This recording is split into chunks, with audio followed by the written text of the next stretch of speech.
Kaiju number 8, या मैं कहूँ Attack on Titan 2.0। Kaiju number 8 is kinda similar to AOT but you will gonna love it। तो इसी के साथ वीडियो का लाइक और चैनल को सब्सक्राइब कर दो within 3, 2, 1। तो तुमने लाइक और सब्सक्राइब कर ही दिया होगा, तो चलो वीडियो को शुरू करते हैं।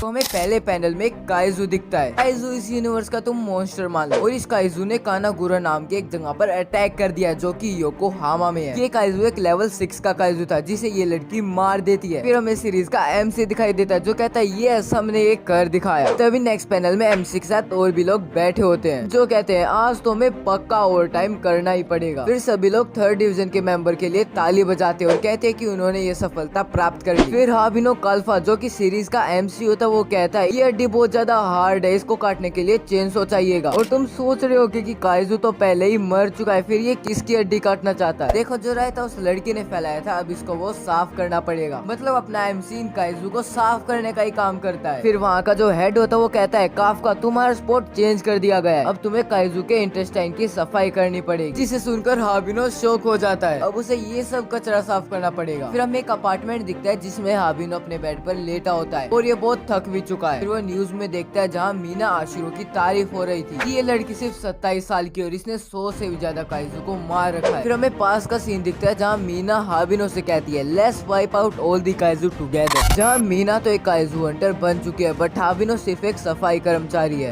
फिर हमें प्रोफेशनल काइजू क्लीनिंग कंपनी दिखती है। फिलहाल तो हाबिनो का सिर कल के हैंगओवर से बहुत ज्यादा दुख रहा होता है और अंदर जाते उसे रेनो इची कावा दिखता है जिसने अभी अभी क्लीनिंग कंपनी को ज्वाइन किया है और ये भी काइजू हंटर को ज्वाइन करना चाहता है। फिर एक बंदा हाबिनो का इंट्रोडक्शन रेनो से करवाता है कि इसे भी डिफेंस फोर्स को ज्वाइन करना था बट इसने गिव अप कर दिया। और इसी बात पर रेनो और हाबिनो में बहस शुरू हो जाती है और वे दोनों वहाँ से चले जाते हैं। अब सब में काम डिवाइड किया जा रहा था और रेनो को इंटेस्टाइन की सफाई करनी पड़ती है जिसे देखकर हाबिनो बहुत ज्यादा खुश हो जाता है। बट ये खुशी ज्यादा देर तक नहीं रहती क्योंकि हाबिनो को भी रेनो के साथ काम करना पड़ता है। फिर अब लंच टाइम शुरू हो चुका है और रेनो का खाने का बिल्कुल मन नहीं है। फिर हाबिनो रेनो को शराब की बोतल देता है पर रेनो उसको मना कर देता है और हाबिनो उसको नोज प्लग्स भी देता है कि इन्हें लगाकर गटक जाओ, पर हाबिनो का दिमाग खराब हो रखा है। अब नेक्स्ट सीन में सभी काम पर से घर पर जा रहे होते हैं और रेनो वहाँ आकर हाबिनो को थैंक्स कहता है कि उसने फर्स्ट डे में मेरी हेल्प करी और हाबिनो को बताता है कि डिफेंस फोर्स ज्वाइन करने की एज अब 33 हो चुकी है, यानी हाबिनो के पास अब एक मौका है कि वो डिफेंस फोर्स को ज्वाइन कर ले। और तभी जो काइजू पीछे पड़ा होता है वो जब भी जाग जाता है, पर हाबिनो एक बार के लिए तो रेनो को बचा लेता है और उस काइजू से जाकर भिड़ जाता है जिसमें उसका पैर बहुत ज्यादा इंजर्ड हो जाता है और वो काइजू बार बार उन पर अटैक कर रहा होता है। तभी रेनो हाबिनो को बचा लेता है और रेनो हाबिनो को बचाते हुए कहता है कि आपको इस हालत में छोड़कर भागना होता तो मैं ये कभी ज्वाइन ही नहीं करता। फिर हमें दिखता है कि हाबिनो ने पहले डिफेंस फोर्स को ज्वाइन करने की कोशिश की थी बट वो पास नहीं हुआ। वो काइजू उन सबको खाने वाला होता है कि वहाँ पर डिफेंस फोर्स आ जाती है और उन्हें बचा लेती है। मीना आशिरो जो कि उनकी कैप्टन होती है वो वहाँ पर सबको ऑर्डर दे रही थी कि इनको हॉस्पिटल में लेकर जाओ। अब हॉस्पिटल में हाबिनो सोच रहा होता है कि मीना कुछ अलग ही चीज है जिसने इस चीज को सेकंडों में मार दिया। फिर रेनो कहता है अब मैं एक मरी हुई लाश होता अगर आपने मुझे बचाया नहीं होता। मुझे लगता है कि आपको डिफेंस फोर्स को ज्वाइन करना ही चाहिए। फिर हाबिनो बहुत ज्यादा मोटिवेटेड हो जाता है और कहता है कि अब तो मैं डिफेंस फोर्स को ज्वाइन करके ही रहूंगा। फिर जब एक चीज वहाँ पर आ जाती है और वो हाबिनो के मुंह के अंदर चली जाती है और नेक्स्ट पैनल में तुम सोच नहीं सकते यहाँ पर हाबिनो खुद एक काइजू बन चुका है जो कि बहुत ज्यादा बैडस लग रहा है और वो एक दूसरे को देखकर बहुत ज्यादा शॉक हो जाते हैं और एक बूढ़ा इंसान उन्हें देख लेता है और वो भी चौंक जाता है। फिर रेनो कहता है let's get out of here sir और यहीं पर एपिसोड खत्म हो जाता है। नेक्स्ट वीडियो के लिए वीडियो पर सिर्फ 50 लाइक कर दो। तब तक के लिए टाटा बाय बाय सायोनारा।